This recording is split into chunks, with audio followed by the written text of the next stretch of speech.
Mesdames, Messieurs, je reviens vers vous avec cette nouvelle vidéo. Il y a un moment de cela que je ne vous ai pas refait une vidéo afin de vous donner ne serait-ce que des nouvelles de ma personne. Je vous prie de m'excuser. Aujourd'hui, à travers cette vidéo, je vais surtout en priorité m'adresser au procureur de la République, M. Jean-David Cavaillé, pour faire court. D'autres vidéos viendront, rassurez-vous, messieurs, dames. Aujourd'hui, je me sens beaucoup mieux qu'avant. J'ai compris que dans ma situation, dans ma détresse, j'étais livré à moi-même. J'ai découvert, malgré moi, que j'avais subi non seulement un harcèlement, une persécution de la corruption policière, mais également de l'harcèlement et de la corruption judiciaire. Par la présente, messieurs, dames, j'ai fait plusieurs vidéos que je mettrai à disposition prochainement. Et celle-ci, en l'occurrence, s'adresse au procureur de la République, M. Jean-David Cavaillé. Monsieur le procureur de la République, aujourd'hui, j'ai la preuve formelle que vous aviez connaissance de tous ces graves dysfonctionnements, que vous aviez connaissance de cette corruption, que vous l'avez découverte de vos propres yeux. Le jour où, avec Maître Nassi Nicolas, nous vous avons contacté le 12 janvier 2021 afin de vous étayer la situation, vous avez découvert au sein de votre bureau que la plainte dont je vous avais fait part, qui avait été déposée le 18 juin 2020 pour harcèlement moral, au sens de l'article 222-33-2-2 du Code pénal, n'avait finalement jamais été traitée et que celle-ci n'avait jamais été enregistrée au sein du fichier des dépôts de plainte.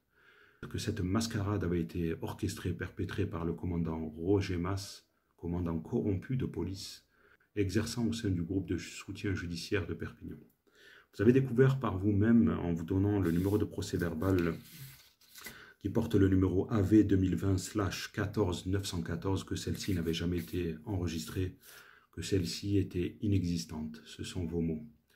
Que, étant perplexe et intrigué, vous alliez fouiller un peu plus pour savoir où est cette plainte, car celle-ci était noire sur blanc sur papier, mais que celle-ci était inexistante au sein de votre fichier informatique. Vous êtes renseigné, vous avez tapé du poing sur la table pour qu'une des secrétaires vienne finalement vous remettre ce fameux dossier qui est le mien, cette procédure qui est la mienne, qui avait été volontairement cachée. Cachée pour permettre d'effacer leur acte de corruption. Vous avez constaté, monsieur le procureur, avant de réouvrir ma plainte, qu'en effet, celle-ci n'avait pas été enregistrée. À partir de là, intrigué, ce qui vous avait vraiment intrigué, monsieur le procureur, c'est que celle-ci n'avait pas été traitée. Que celle-ci avait été classée sans suite le lendemain de l'audition. Fait très grave, dont vous avez eu connaissance. D'ailleurs, un détail qui prouve que celle-ci n'a pas été enregistrée, que j'avais vécu moi sur place, en audition avec ce commandant corrompu, M. Roger Mas, qui m'avait réceptionné, qui avait fait usurpation d'identité alors que j'étais censé, comme mentionné sur la convocation à l'audition libre, être réceptionné par l'OPJ, M. Alain Moison. Chose qui a été faite à 14 h, à l'heure convenue du rendez-vous, et soudainement, ce curieux échangement soudain d'OPJ.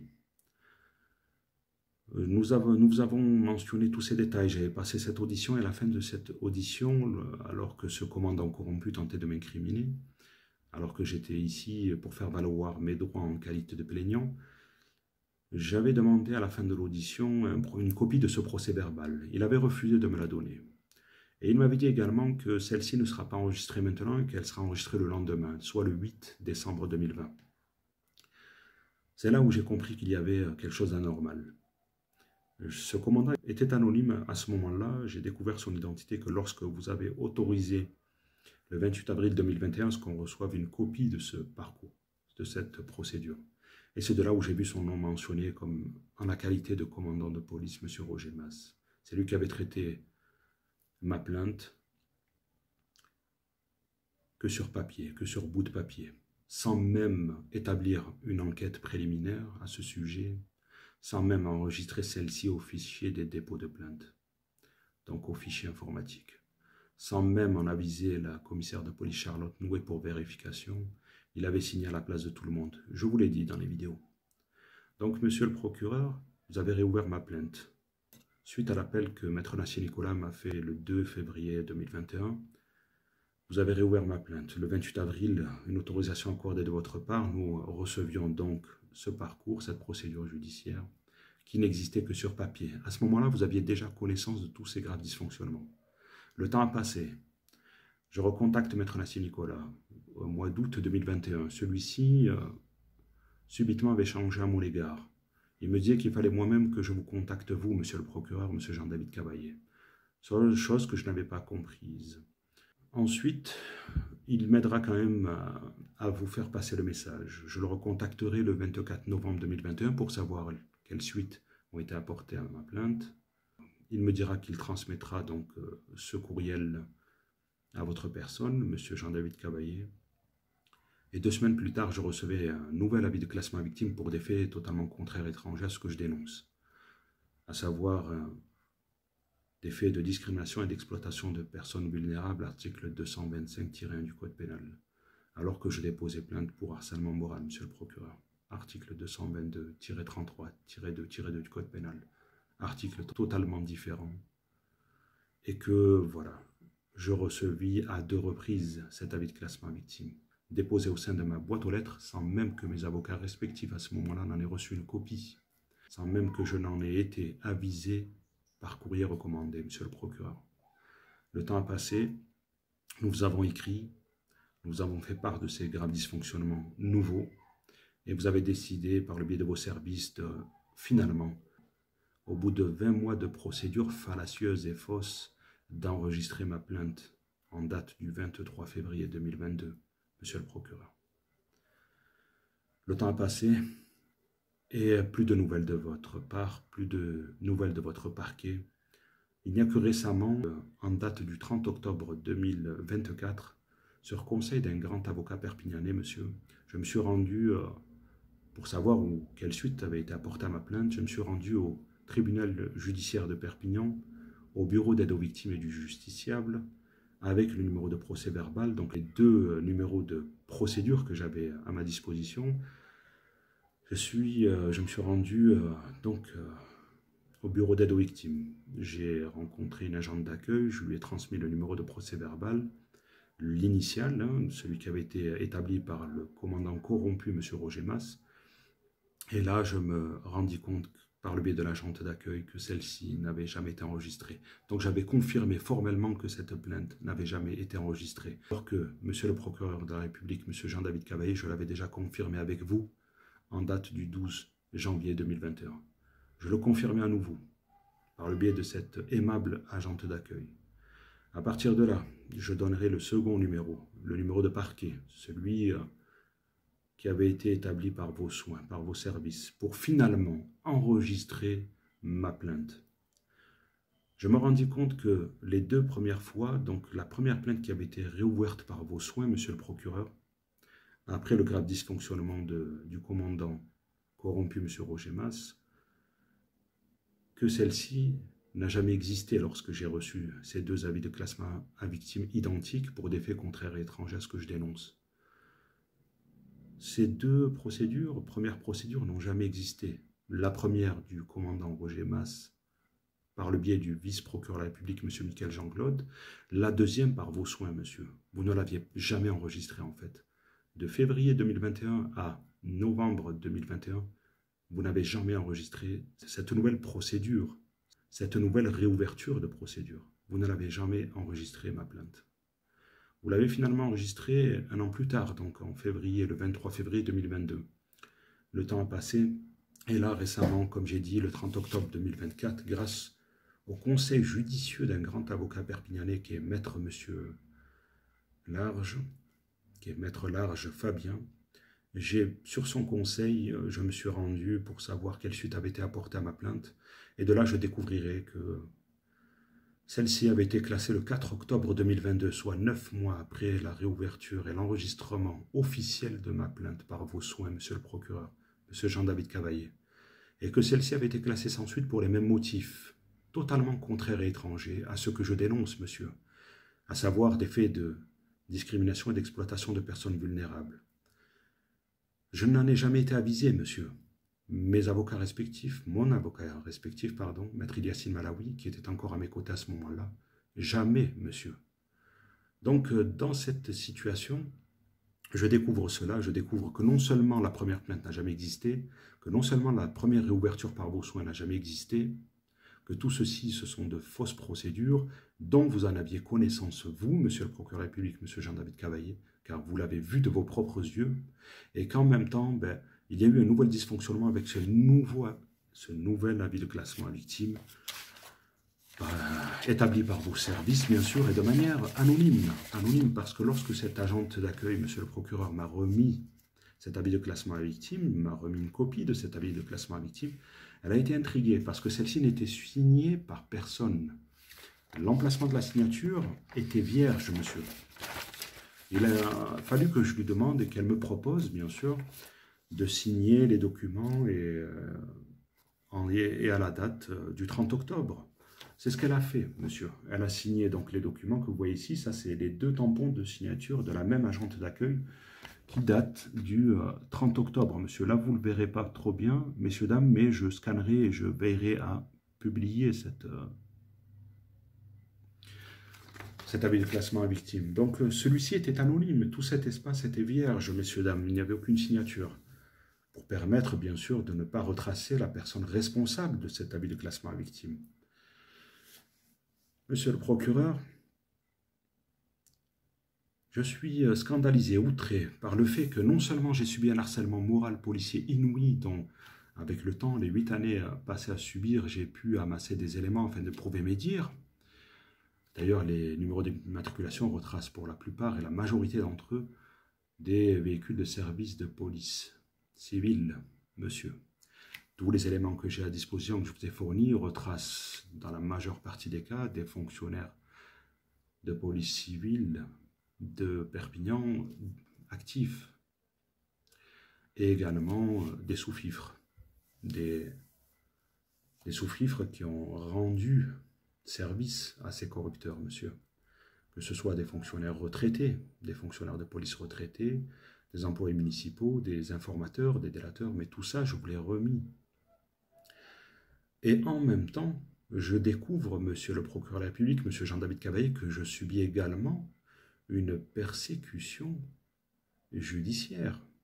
Non seulement je subis une persécution policière qui dure encore à l'heure où je vous laisse cette vidéo, mais en même temps, une persécution, un harcèlement moral judiciaire. À 2 reprises, la première du commandant de police Roger Mas par le biais du vice-procureur de la République, M. Michael Jean-Claude, le commandant de police d'ailleurs qui a tout établi en son nom et qui n'a jamais enregistré ma plainte, qui a usurpé l'identité de son collègue, qui a établi un faux en écriture, et une plainte qui existait sur papier mais jamais enregistrée informatiquement, jamais avisée, vérifiée par la commissaire de police, par les services de la commissaire de police, Mme Charlotte Nouet.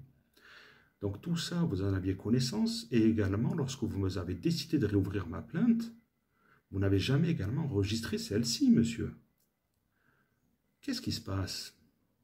Et là, pour la 3e fois, lorsque celle-ci est finalement enregistrée, un avis de classement à victime qu'on laisse au sein du tribunal judiciaire, qu'on ne me donne pas. Donc, pour les 2 premières fois, j'en ai été avisé.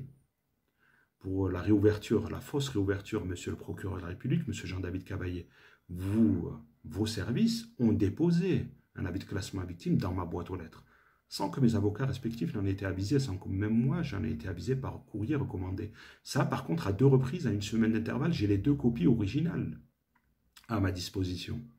Ça a été déposé au sein de ma boîte aux lettres par une signature anonyme de quelqu'un qu'on ne connaît pas et qui n'est pas votre signature. Et là, pour celle qui a été enregistrée, pas de signature. Un avis de classement à victime, jeté dans le fichier informatique des dépôts de plainte, mais sans signature, pour que personne ne puisse être responsabilisé. C'est très très grave, monsieur. Qu'est-ce qui se passe, monsieur le procureur de la République, monsieur Jean-David Cavaillé? Pour quelles raisons couvrez-vous ces graves dysfonctionnements? Pour quelles raisons couvrez-vous cette corruption policière et judiciaire? Qu'est-ce qui se passe, monsieur le procureur? N'êtes-vous pas censé représenter nos droits? N'êtes-vous pas censé représenter, faire valoir nos droits les plus fondamentaux? Vous qui êtes la plus haute autorité judiciaire du département, vous qui êtes censé représenter notre institution judiciaire, vous qui êtes censé exercer en toute intégrité, en toute impartialité. avec probité, en toute indépendance, avec humanité, tout ça. Et votre serment, monsieur le procureur, monsieur Jean-David Cavaillé, qu'en faites-vous? Aujourd'hui, vous servez la corruption. Aujourd'hui, vous n'avez pas hésité à vous corrompre, monsieur, pour servir cette corruption. Et nous, qu'est-ce qu'on devient? Les victimes, que devient-on? Comment cela se fait-il que nos droits, par votre responsabilité, soient bafoués? Comment cela se fait-il, monsieur le procureur, que nous soyons déconsidérés par vos soins? Que se passe-t-il? Quelle corruption? Et à quel degré se trouve-t-elle cette corruption? Quel est ce réseau qui décide de prendre en otage notre institution la plus vitale? Qu'est-ce qui se passe, monsieur le procureur, monsieur Jean-David Cavaillé? Comment cela se fait-il qu'il y ait un réseau de corrupteurs installés au sein de notre ville, qui exercent en toute impunité, qui occupent des postes clés au sein de notre département, au sein de nos institutions les plus vitales, et qui décident d'exercer la corruption, de servir leurs intérêts mutuels, leurs sombres intérêts, défendre les leurs, et pas défendre les victimes, et pas défendre ceux qui réclament justice? Qu'est-ce qui se passe? Comment cela se fait-il, monsieur le procureur, monsieur Jean-David Cavaillé, que nos institutions aient été prises en otage? Comment cela se fait-il? N'oubliez pas, monsieur le procureur, une chose qui est très importante. Vous êtes responsable de notre institution la plus vitale, à savoir l'institution judiciaire, la justice, ici dans notre département. Vous êtes censé exercer votre fonction avec impartialité, intégrité. Vous êtes censé nous représenter, vous êtes censé faire valoir nos droits. Vous êtes censé, monsieur le procureur, faire respecter la loi. Et la loi, monsieur le procureur, est valable pour toutes et tous. Elle est identique pour toutes et tous. La loi n'appartient à quiconque. Monsieur le procureur, monsieur Jean-David Cavaillé, la loi ne vous appartient pas, à ce que je sache. La justice également ne vous appartient pas. La justice, monsieur le procureur, n'est pas une propriété privée, à ce que je sache. Ce n'est pas votre propriété, vous n'en êtes pas le propriétaire, mais uniquement le locataire, monsieur le procureur de la République, monsieur Jean-David Cavaillé. Aujourd'hui, vous êtes là, et demain, vous serez amené à prendre votre retraite. Quelqu'un d'autre prendra votre place. Et ainsi va la vie. Qu'est-ce qui se passe? Toutes nos institutions sont gangrénées par la corruption. D'un côté, nous avons des fonctionnaires intègres qui agissent, qui exercent en toute intégrité pour faire valoir tous nos droits. Nous avons des fonctionnaires de police qui sont là pour nous protéger, nous servir. Nous avons un système judiciaire qui est là pour nous représenter, faire valoir le droit des plus démunis, de ceux qui sont victimes. Et d'un côté, nous avons une caste, un clan, un réseau comme ça, qui s'approprie nos institutions et qui font régner l'injustice comme bon leur semble, et qui se font des passe-droits comme ça, et qui s'arrangent les uns avec les autres, et qui bafouent les principes mêmes, les plus fondamentaux de nos systèmes, de notre système, de nos institutions.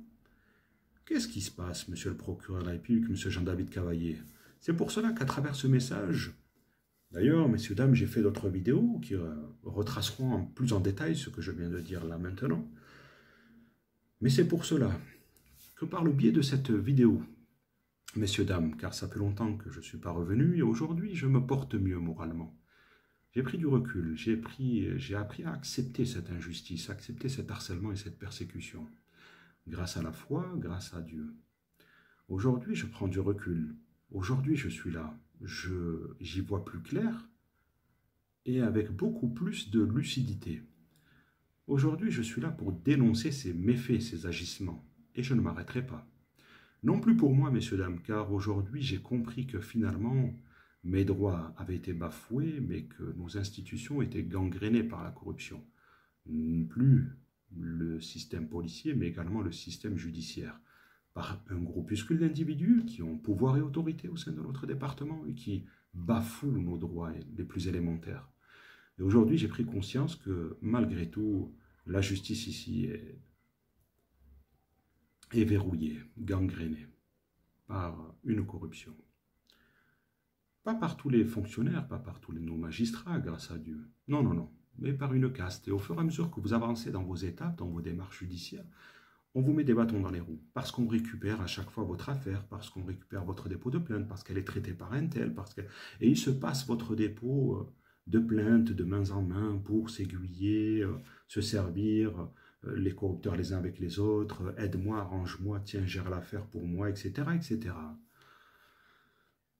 Ce qui est scandaleux d'ailleurs, ce qui est scandaleux parce qu'il n'y a aucune impartialité dans tout ça. Et d'ailleurs, on devrait à chaque fois tirer au sort un magistrat censé s'occuper de nos affaires. On ne doit pas agir de cette manière normalement. C'est pas comme ça. On ne doit pas aller voir un substitut du procureur pour lui dire je te récupère le dossier, c'est moi qui va gérer l'affaire en charge. Non, non, non.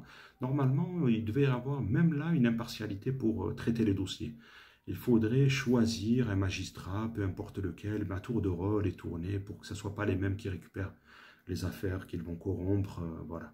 Parce que c'est les corrompus qui récupèrent les affaires qui vont corrompre, donc qui vont récupérer au final les affaires qui les dérangent. Donc voilà, donc ça devrait être interdit. Il faudrait trouver et remédier à une solution par rapport à ça. Il faudrait que les affaires soient traitées en toute impartialité. Voilà, il faut qu'à tour de rôle, ce soit quelqu'un de différent qui traite l'affaire et pas les mêmes qui vont dire non, non, donne, je vais traiter. Comme ça a été le cas avec le commandant Roger Mas, corrompu, qui a récupéré mon affaire de M. Alain Moison. Voilà, vous comprenez un petit peu? Voilà, donc il est corrompu, il a récupéré mon affaire pour rendre service aux corrompus. Voilà. Alors que si mon affaire aurait été traitée par Alain Moison, s'il faut, mon affaire aurait atterri dans les bureaux d'un magistrat intègre, etc., et aurait été traitée en bonne et due forme, et on aurait eu un autre résultat. La réalité, c'est ça, messieurs, dames. C'est très important. Donc ça, il faut vraiment revenir là-dessus.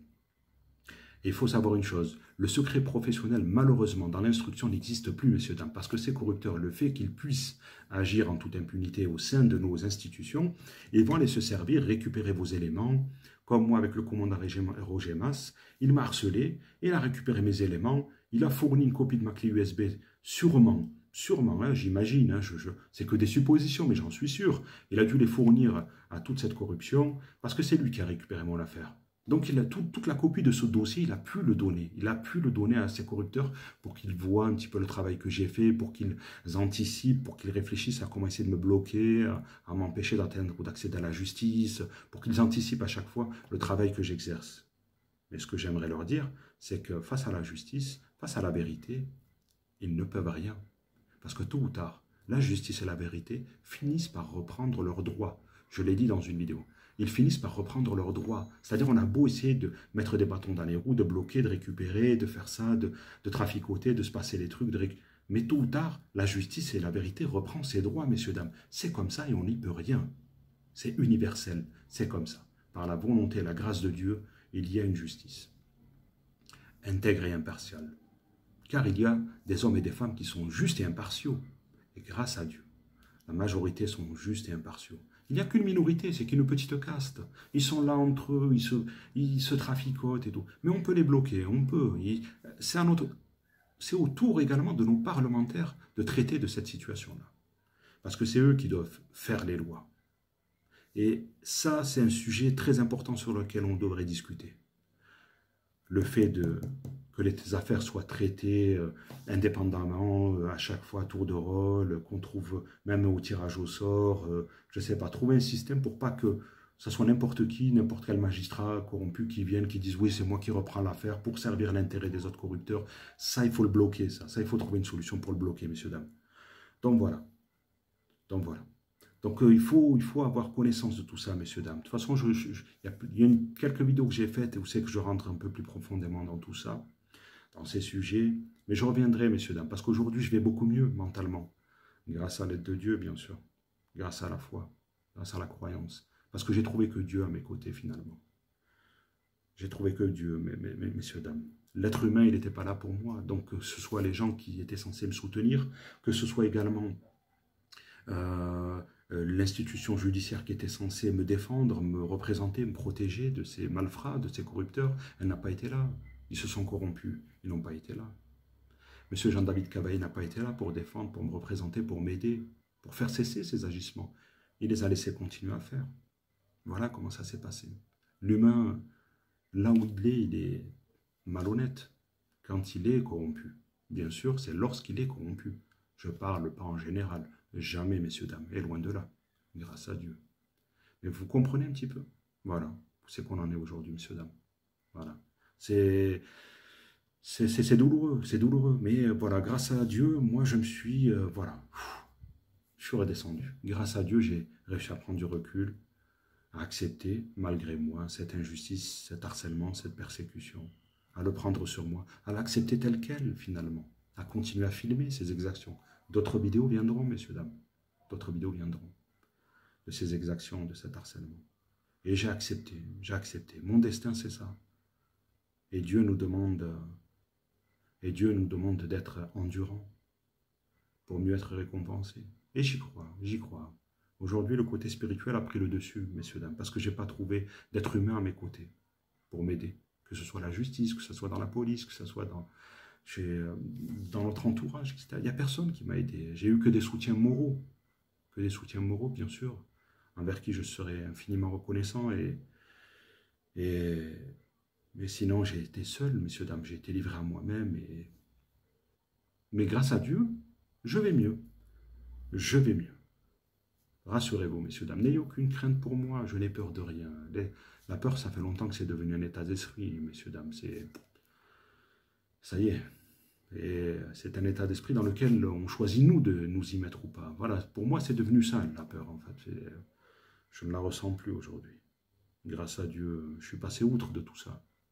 Mais je continuerai à être chirurgical, messieurs, dames, à être technique, à démanteler morceau par morceau cette corruption, cette injustice, à faire valoir non plus mes droits, messieurs, dames, parce que je suis passé outre de ça. Même s'il me reste, bien sûr, comme j'ai dit dans une autre vidéo, une porte à laquelle je dois frapper, qui est celle du doyen des juges d'instruction. Parce que comme avait dit Maître Large, Fabien, un grand avocat que je remercierai infiniment, jamais assez, et s'il voit cette vidéo, je le salue et qu'il sache que je le porte haut et fort dans mon cœur, et que s'il a besoin de quoi que ce soit, parce qu'il a été victime également, lui, d'harcèlement et de persécution de ces corrupteurs de nos institutions, qu'il sache que je serai toujours là, je serai là pour lui également. S'il a besoin de soutien, s'il a besoin d'aide, s'il a besoin de démanteler cette corruption, je serai là. Je serai là pour vous, messieurs, dames, je serai là pour vous, parce que j'aime ce pays. Parce que j'aime ce pays dans lequel je me trouve, et c'est chez moi ici. Et mon pays, je lui dois la reconnaissance pour ce qu'il a fait de moi aujourd'hui. Et je lui dois tout. Et pour honorer mon pays, ben, j'irai jusqu'au bout. C'est pas pour l'humain que je fais tout ça, messieurs, dames. Certes, ça servira d'exemple aux futures victimes d'injustice, aux futures victimes de persécution, tout ça, et d'harcèlement, etc. Toute cette situation, toute cette épreuve que je vous mets à disposition et que je mets en lumière ici par des faits palpables, ça vous servira bien sûr, hein, que c'est le but, c'est l'objectif réel et premier, mais en même temps, c'est pour honorer notre pays que je fais ça, et j'ai besoin de l'honorer. Je lui suis reconnaissant, il m'a tout donné, il m'a tout enseigné, il m'a donné la chance d'être ce que je suis aujourd'hui. Et il a fait de moi ce grand bonhomme que je suis, aux grandes valeurs, aux grands principes. Voilà. Et j'aime ce pays. Il y en a beaucoup qui m'ont dit pars-toi, pars d'ici, change de vie, ce pays il est foutu et tout. Et non, ce pays n'est pas foutu, messieurs, dames. Tant qu'il y a de l'espoir, tant qu'on est là, tant qu'on peut, nous, tenter de changer les choses, c'est qu'il y a de l'espoir. S'il y a de l'espoir, c'est qu'on peut changer les choses. Alors n'abandonnez jamais, messieurs, dames. Vous qui regardez cette vidéo et qui me regardez en train de vous parler, n'abandonnez pas. Là où vous vous trouvez, sachez qu'il y a de l'espoir. N'abandonnez pas. Ce pays est bien, est bon. Et souvenez-vous du passé. Souvenez-vous quand vous étiez jeune, et comment c'était agréable, comment c'était vivable. Eh bien, faites tout ce qu'il est en votre pouvoir pour retrouver, messieurs, dames, cette vie qu'on avait avant et ce bon vivre ensemble qu'on avait avant. Et cette chaleurosité, ces valeurs, qu'on nous a inculquées lorsqu'on était petit, ces souvenirs, tout ça, il faut remettre au goût du jour, il faut remettre ça en avant et n'abandonnez pas, ne désespérez pas et n'abandonnez pas. C'est notre pays, on doit le relever. Et Et on ne peut pas attendre après les autres, messieurs, dames. C'est de par notre comportement, messieurs, dames. C'est à chacun de nous, là où nous nous trouvons, il faut que chacun de nous mette sa petite pierre à l'édifice. Il faut que chacun de nous y mette du sien. On peut changer les choses, mais chacun de l'autre côté. Moi, je vais vous donner ces quelques paroles de bienfaisance, et un autre, il va avoir des bons comportements avec ses voisins, un autre, il va être généreux, un autre, il va être gentil, un autre, il va être aimable, un autre, il va être souriant. Ne serait-ce qu'avec les mots, la parole, on n'a pas besoin de grand-chose, on n'a pas besoin d'argent, de choses pour changer un état d'esprit, un mode de vie. On peut le faire chacun de notre côté. Rien qu'entre vous, soyez souriants, soyez solidaires, entraidez-vous. Soyez bienfaisants, quand vous le pouvez, bien sûr. Hein, je ne vous demande pas de sortir de vos poches et de... Non, vous n'avez pas besoin de tout ça, mais qu'avec les mots, qu'avec la parole, vous pouvez.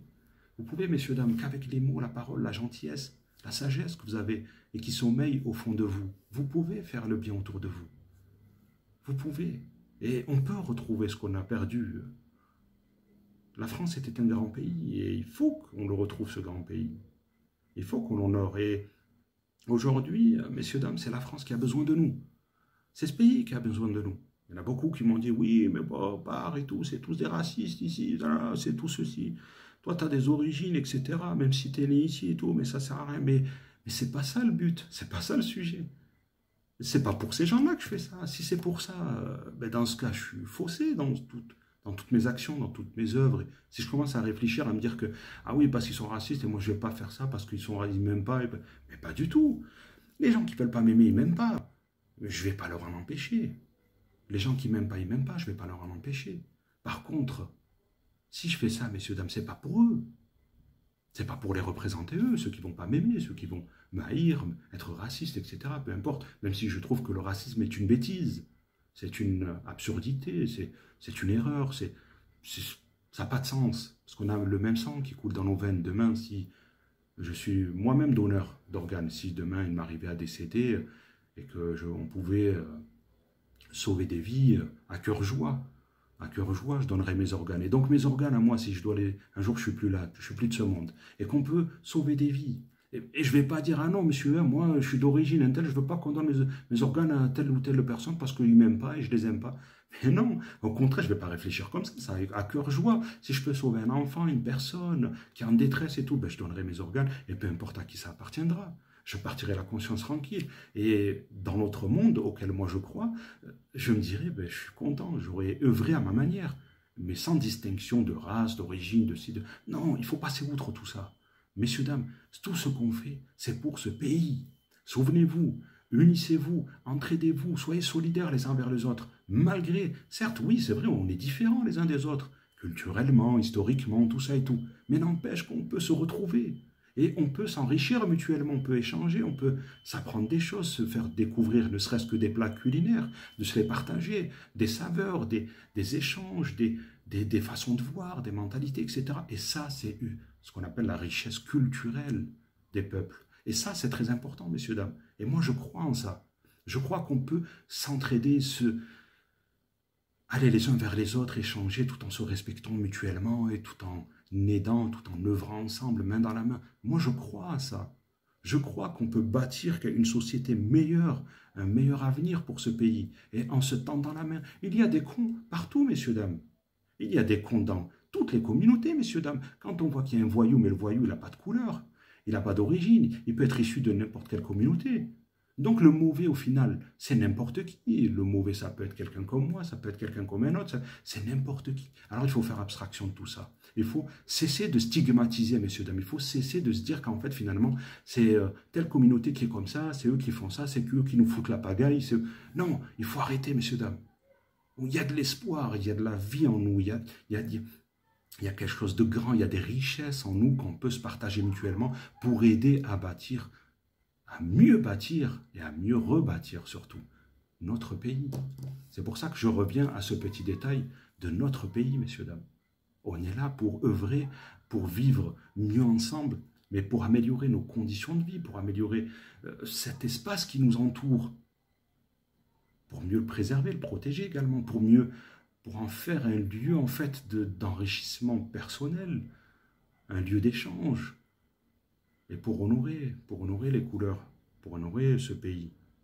les couleurs de ce pays. C'est important. Il faut être patriote. Il faut aimer le pays qui nous a tout donné. C'est important. Et il ne faut surtout pas renier ses origines. Parce qu'il y en a beaucoup qui me disent, oui, mais on a nos origines, etc. Il ne faut pas qu'on oublie d'où on vient et tout. Mais tout ça, c'est une richesse, messieurs, dames. Nos origines, c'est une richesse. Moi, je suis fier. J'ai la binationalité. J'ai 2 nationalités. Je suis fier d'avoir 2 nationalités. Ça me permet culturellement d'être de là, d'être d'ici. J'honore et j'aime par amour mon pays d'origine et j'honore et j'aime par amour mon pays de naissance. Je suis là. J'ai la chance d'être... Au contraire, si je pouvais avoir 10 nationalités, s'il y a des pays qui veulent me donner 10 nationalités, je suis prêt à les prendre. Et je veux toutes les nationalités du monde. Si je peux, donnez-moi tous les passeports. Et je veux aimer tous les pays, je veux aller dans tous les pays, je veux... C'est ça, il faut aller vers cette ouverture en fait d'esprit. Il faut s'aimer les uns les autres, il faut aller vers les autres, il n'y a pas de barrière. On oublie tout ça, les barrières, les stigmatisations, tout ça, il faut effacer, messieurs, dames. On est là pour s'entraider. On est là pour... Là, on est en France, on aime notre pays, on lui doit notre reconnaissance pour ce qu'il a fait de nous. Alors, on doit œuvrer pour qu'il aille mieux. On doit œuvrer pour le rebâtir ensemble. On doit aller de l'avant, messieurs, dames. On doit aller de l'avant. Il faut arrêter de se chamailler les uns avec les autres. C'est comme moi, j'ai été engagé par le passé politiquement. Et je me suis rendu compte finalement que ça servait... pas grand-chose, parce que je ne comprenais pas en fait ces chamailleries. Alors que je me suis toujours dit, mais au final, on peut tous vivre les uns avec les autres, on peut s'entraider les uns avec les autres, on peut, je ne sais pas, c'est vrai que moi je peux être de tel parti, l'autre de tel parti, mais au final, non, il ne faut pas se séparer. Non, au final, on aime tous ce pays, au final, on aime tous la ville à laquelle on appartient. Au final, qu'est-ce qu'on veut? On veut améliorer les conditions de vie, améliorer notre ville, améliorer... on a tous un intérêt en commun, que ce soit pour la ville à laquelle on appartient, le pays auquel on appartient. Mais on veut le meilleur, mais tous ils veulent le meilleur, mais ils se chamaillent tous. Alors il ne faut plus rentrer dans ce jeu. Il ne faut plus. Il faut leur dire à tous, moi j'aime tout le monde. J'ai pas de barrière, j'ai pas de frontière. Moi je t'aime toi. Que tu sois d'extrême gauche, que tu sois d'extrême droite, que tu sois de gauche, de droite et tout, pour moi dans mon... Nous, la nouvelle génération, mais se donne dans notre cerveau, il faut qu'on se dise en fait finalement que tout ça, stop. Moi j'aime tout le monde, je veux m'entendre avec tout le monde. Même s'il ne m'aime pas, même s'il me dit ouais mais toi je t'aime pas, t'es pas comme nous, c'est pas grave, mais moi je t'aime. Comme disait, que la paix soit sur lui, Jésus, notre bien-aimé, malgré tout, tu vois, malgré la persécution qu'il a subie, malgré... qu'il n'aimait pas, et malgré qu'il était... Mais il les aimait quand même, et prêt à tendre sa joue. Vous imaginez? Prêt à tendre sa joue, et continuer à aimer son prochain. Vous imaginez un petit peu le... C'est pour cela que quand je vois ce qu'ont vécu nos prophètes, nos messagers par le passé, ceux qui ont cru en un Dieu unique, et envers qui je passe un grand salut, que la paix soit sur eux, eh bien, ils aimaient tout le monde, eux.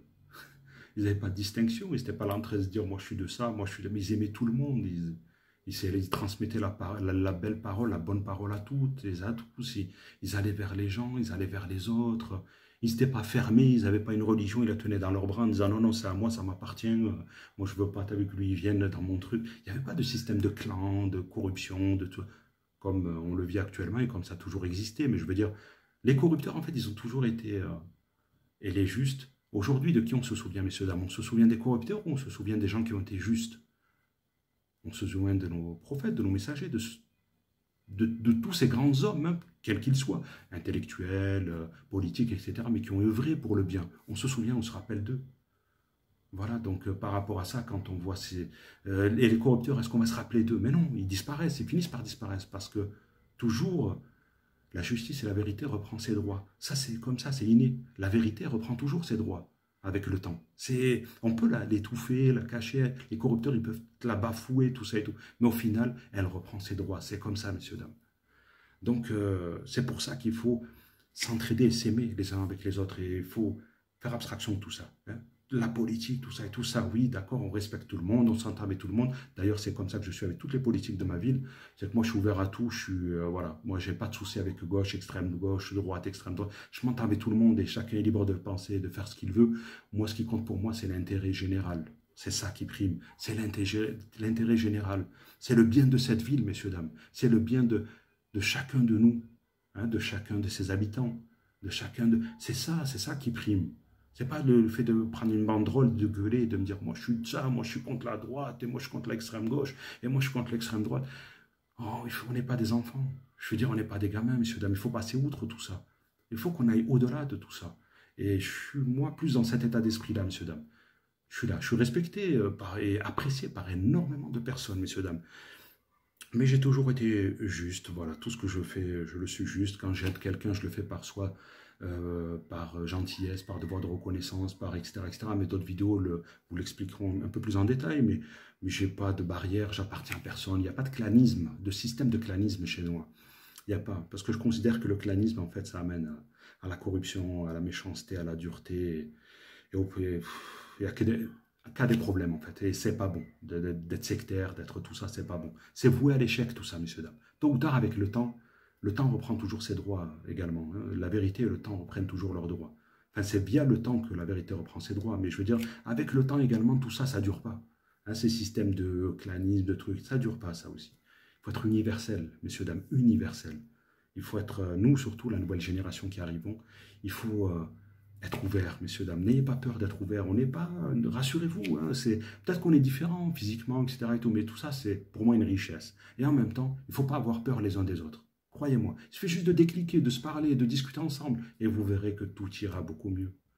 Tout ira beaucoup mieux. Ça m'a fait plaisir de vous laisser cette vidéo, messieurs, dames. Je me sens beaucoup mieux. Le temps a passé, c'est vrai que je me sens beaucoup mieux. Je continue, hein, bien sûr, à subir cette persécution. D'autres vidéos viendront, vous allez le voir, hein, ça ne s'arrête pas. Hein, c'est harcèlement et tout, ils ont la haine, hein, ils les ont là, hein, ils veulent... S'ils pouvaient m'abattre, ils le feraient. Hein, c'est juste que là, avec les vidéos, grâce à Dieu, je les coince. Mais si j'aurais pas fait de vidéos, si j'aurais pas rendu public tout ça, il y a longtemps qu'ils m'auraient dézingué, hein, ça c'est certain. Ouais, ça c'est certain. Parce que là, je mets en lumière toute leur corruption, tout leur traquenard, tout leur système pourri, officieux, tout ça et tout. Et moi, je le fais juste pour établir la vérité. Parce que je suis un fervent défenseur des valeurs de l'ordre et de la justice. Voilà, et par le biais de l'ordre et de la justice, je rétablis la vérité, tout simplement, messieurs, dames. C'est comme ça.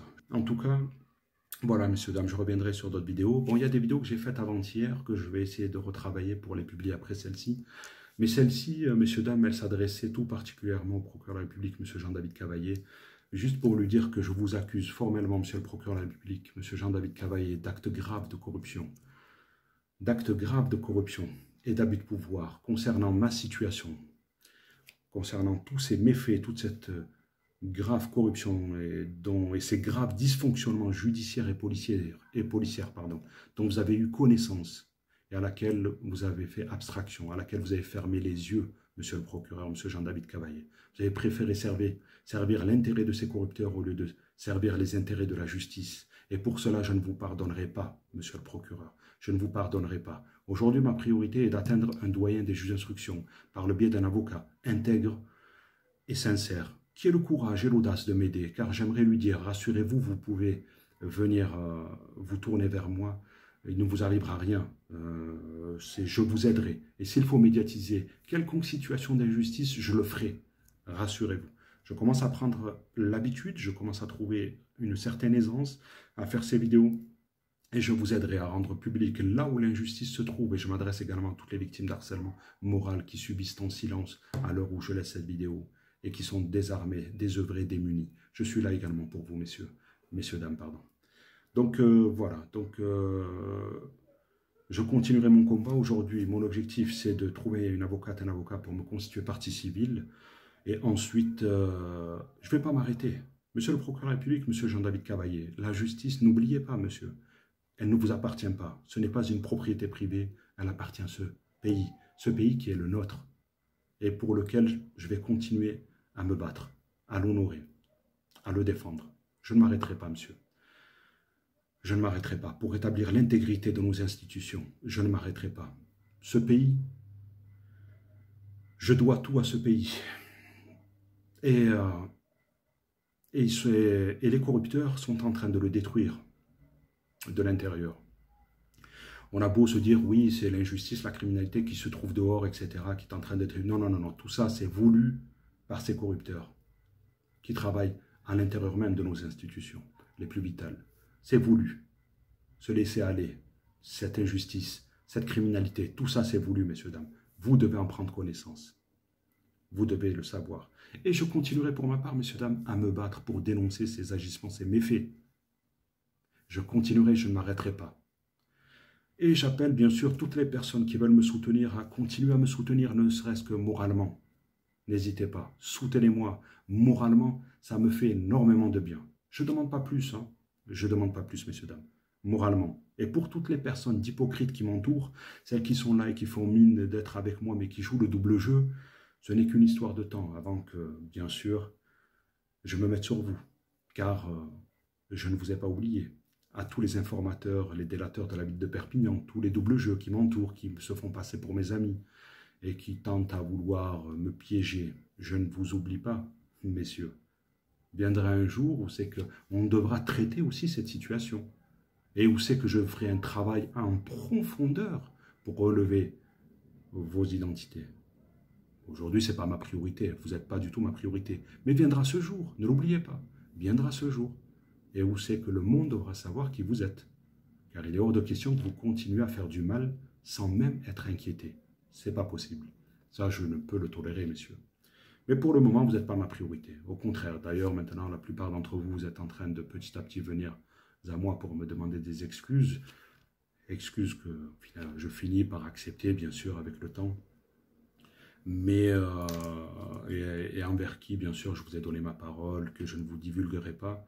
Mais par contre, voilà, ça va, voilà, il faudra que j'aille jusqu'au bout, en fait, de mon combat.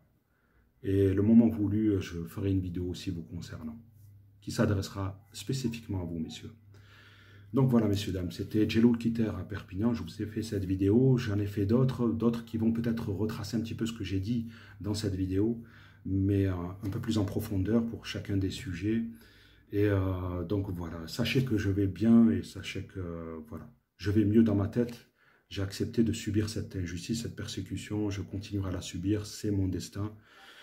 Mais voilà, sachez que je continuerai à dénoncer ces méfaits, messieurs, dames, et sachez que voilà, et je serai toujours là, toujours debout pour honorer notre pays. Voilà, c'est très important que vous le sachiez. Je ne l'abandonnerai pas. Alors vous aussi, messieurs, dames, où que vous soyez, n'abandonnez pas votre pays. Honorez-le. N'abandonnez pas votre pays, c'est très important, honorez-le. Battez-vous pour redresser la situation et le ramener à la situation à laquelle il était à l'époque. Je vous embrasse tous, je vous remercie, je vous dis à très très vite de toute façon. Et encore une fois, monsieur le procureur, je vous accuse, ça sera le titre de ma vidéo, je vous accuse formellement d'actes graves de corruption et d'abus de pouvoir et j'attends votre convocation. Merci à vous, messieurs, dames. C'était Jello Kitter, à Perpignan.